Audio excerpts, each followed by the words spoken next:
thermal light sources, they have the photons travel in bundles, or bunches I mean. But is it also the case for pulse lasers? Yes, but in the pulse laser, these are not in a continuous way it is connected in this way, so that if you have a CD laser, then it can be very nice to see the bunching of the photons compared to the Poisson statistics where it practically regularly one by one is coming.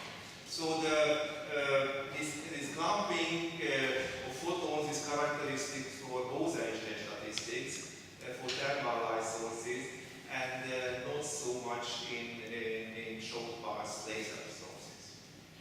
So they are more Poisson statistics, follow more Poisson statistics, in the same way as the raindrops on the surface. Then there are not streaming the rain, but you will see some drops on the piece of paper, and they follow Poisson statistics, so that independently whether the duration is.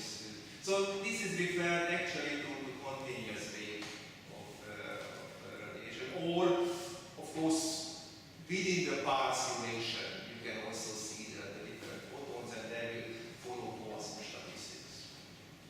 This comes mainly from the generation of the light, so that but the generation is also very difficult because you will learn in that way that the lasers do need a resonator.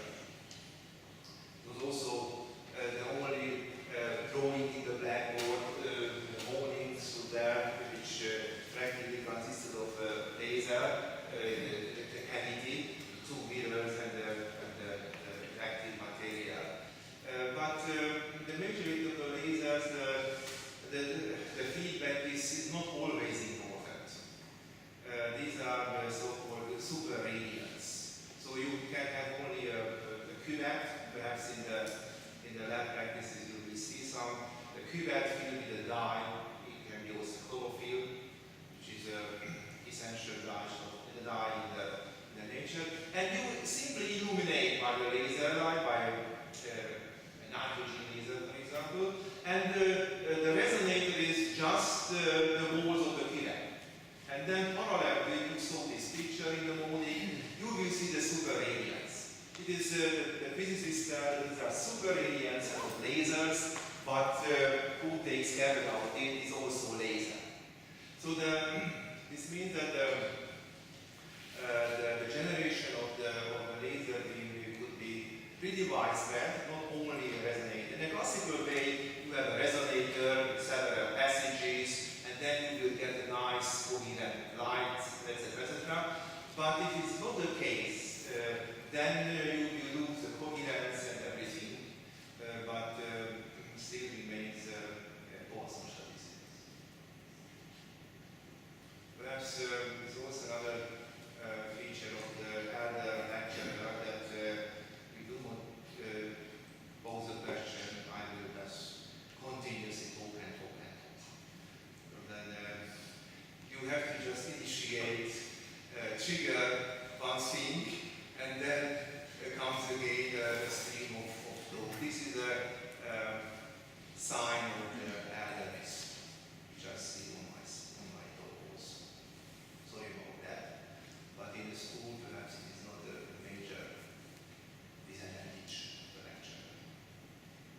Okay, so who has additional questions? Is it possible to generate single photon lasers without bunching? Laser or light source, yes, of course. This is one of the most important experiments which was done partly in Hungary. We can be proud of it. I don't know which country are you from? Lithuania. From? Lithuania. Lithuania. Oh, this is a great tradition in laser physics. So I can tell you what we are proud of it in Hungary with the one photon measurement. This is the coherence or interference of single photon. This is a so-called Jánosi experiment. Perhaps it's evolved to put the main Yamoshi.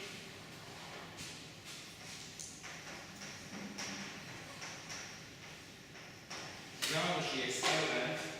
We made it in the beginning of 50s, and the basic idea was a single photon can interfere with himself or not.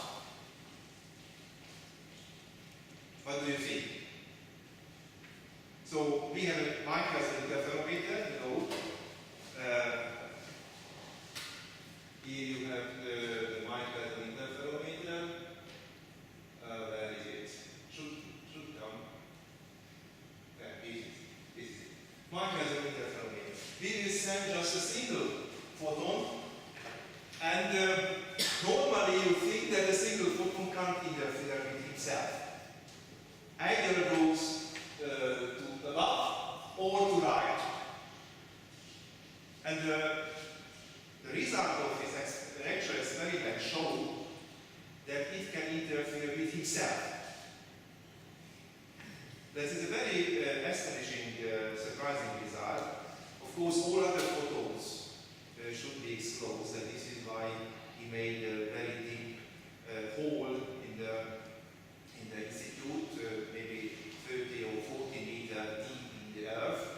We still even know it can be shown, this lab space 30 or 40 meters beneath the Earth's surface, in order to make a complete darkness. And to see only a single photon, you have to be sure, just a single photon enters the microscopic interferometer, and it turns out that you will see an interference pattern. You will see here fringes, sharp fringes, with a single photon. So a single photon can meet with himself. So a rendezvous with yourself, which is not very good in the normal way of life, of course, but in the case of physics, it comes out, it turns out that a single photon can meet with himself. Of course, this will rise a lot of questions. How is it possible? And you have to admit that you understand. You don't understand it. We are just have the task to describe the events of the nature, and this is one of the features of the nature, that a single photon can interfere with himself. So it is not independent of whether it comes from a laser or a thermal source. This is quite very different. So you need to have just a single photon to enter the interferometer. Okay? Thanks. Allora, getting too tired, not? This was a very hard day, half day. I will assure you that the next day will be even harder, because if you start in the morning and not in the midday, but I wish you a pleasant stay here in Szeged, and fruitful communication with each other, first and second with the instructor. Please utilize this possibility, because after years and years after this meeting, when you will be an experienced researcher, all the connections will be consisted of from that type of connection which you build right now at that age. Perhaps you do not observe it because you are too young and too close to this possibility, but later, after the years, you will recognize that this person I met in this summer school, etc., and a new network of colleagues and collaboration can be established and be built up, and it should start here. And please utilize it. Don't be shy to ask. In other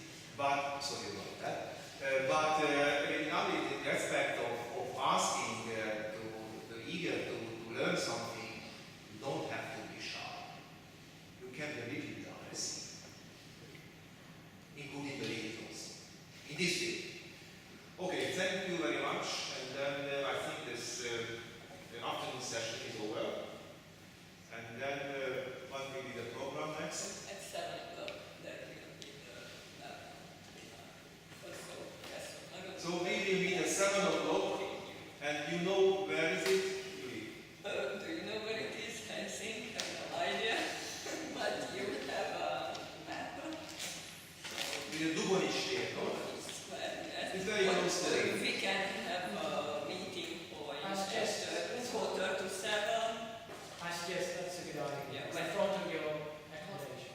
Yeah. Do you agree? Okay. Okay. Yeah, we'll just have a